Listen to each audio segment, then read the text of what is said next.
Selamat siang Indonesia, Anda menyaksikan seputar Bali terkini pukul 14 WITA bersama saya Rati Anggoro. Meski Pertalite belum diluncurkan di Bali, sejumlah sopir angkot sudah menunjukkan kekhawatirannya. Mereka khawatir pemasukan yang tidak seberapa saat ini akan semakin berkurang jika menggunakan Pertalite. Mulai bulan depan secara bertahap pemerintah dan PT Pertamina akan mengurangi tingkat konsumsi bahan bakar minyak jenis premium. Untuk tahap awal ini, Pertalite baru akan ada di sejumlah kota-kota besar. Sopir angkot jurusan Suci Pesanggaran Bapak Nuke dari Sidakarya, ia yang sudah menjadi supir angkot sejak tahun 1974 ini merasa berat jika premium secara bertahap akan diganti ke Pertalite. Pasalnya dengan harga bensin saat ini, pemasukan yang ia peroleh tidaklah besar. Pasalnya pengguna angkot sudah semakin berkurang.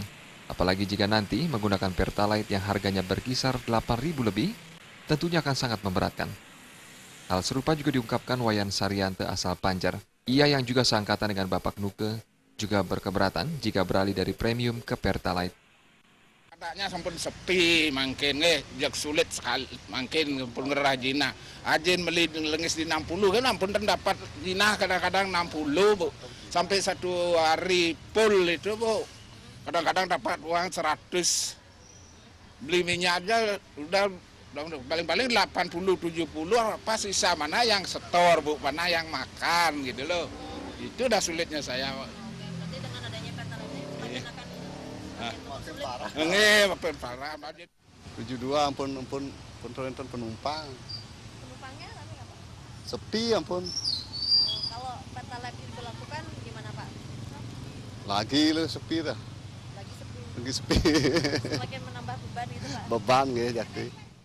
Mereka berharap pemerintah dapat memberikan kebijakan terhadap para sopir angkot untuk tidak menggunakan Pertalite nantinya. Bahkan jika memungkinkan, harga bensin untuk para sopir angkot dapat disubsidi. Jenny dan Artaya, Bali TV. Pemirsa, demikian seputar Bali terkini kali ini. Nantikan informasi menarik kami dalam seputar Bali terkini 1 jam mendatang. Salam Indonesia.